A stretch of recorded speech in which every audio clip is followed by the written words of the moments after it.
Pengantar studi organisasi dan manajemen. Wibawa, wewenang, kekuasaan, dan tanggung jawab atau auditory dan responsibility. Beberapa pendapat tentang kewenangan atau auditory.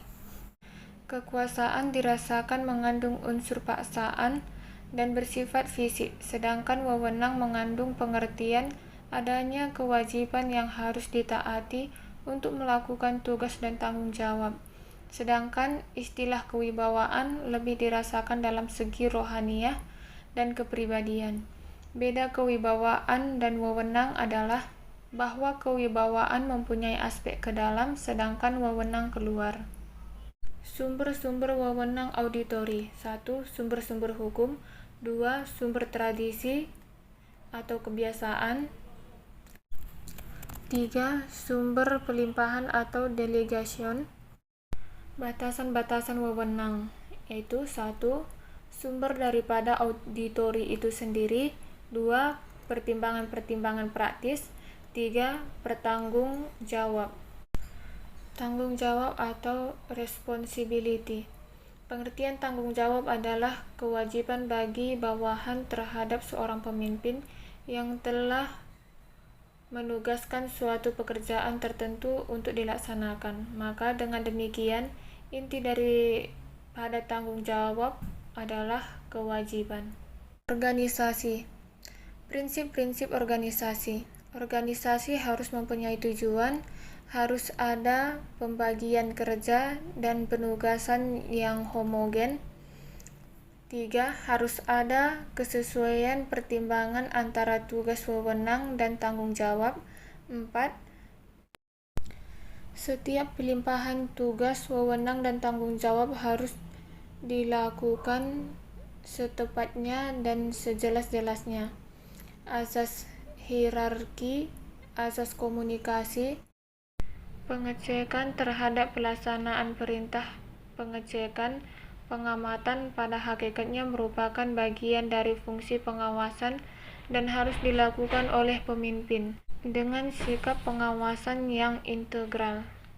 Asas kontinuitas, saling asuh antara instansi dan staf, koordinasi, asas kehayatan, asas tahu diri. Perkembangan organisasi. Dengan mempergunakan prinsip-prinsip organisasi yang harus dipergunakan, ada beberapa faktor yang sering dipersoalkan dan mendapatkan perhatian khusus dalam tingkat pertumbuhan organisasi. 1. Departementasi dalam pembagian kerja. 2. Jenjang manajemen atau span of control.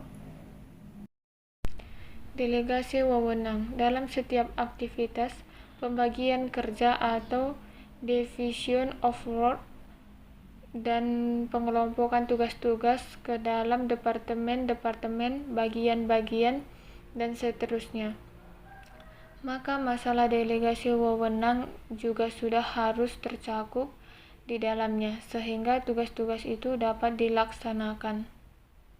Sentralisasi dan desentralisasi.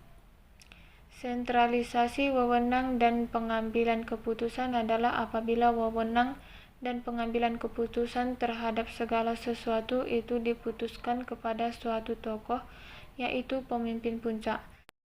Sedangkan desentralisasi wewenang dan pengambilan keputusan adalah jikalau wewenang dan pengambilan keputusan itu dipancar-pancarkan ke seluruh organisasi.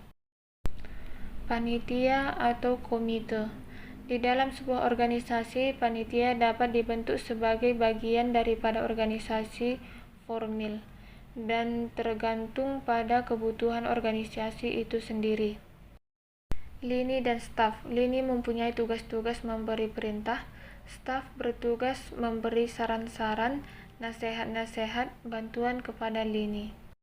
Wewenang fungsional. Wewenang fungsional adalah kekuasaan seorang pemimpin terhadap proses-proses dan kebijakan-kebijakan tertentu atau masalah-masalah lain yang berhubungan dengan kegiatan yang dilaksanakan pegawai dari bagian lain. Bentuk tipe organisasi. Untuk memperkembangkan organisasi, maka bentuk tipe organisasi hendaknya dipilih yang tepat, dalam artian dapat memberikan keseimbangan terhadap kebutuhan yang diperlukan dalam rangka mencapai tujuan. Organisasi formil dan informil. Learning organization menuju efektivitas atau organisasi pembelajaran.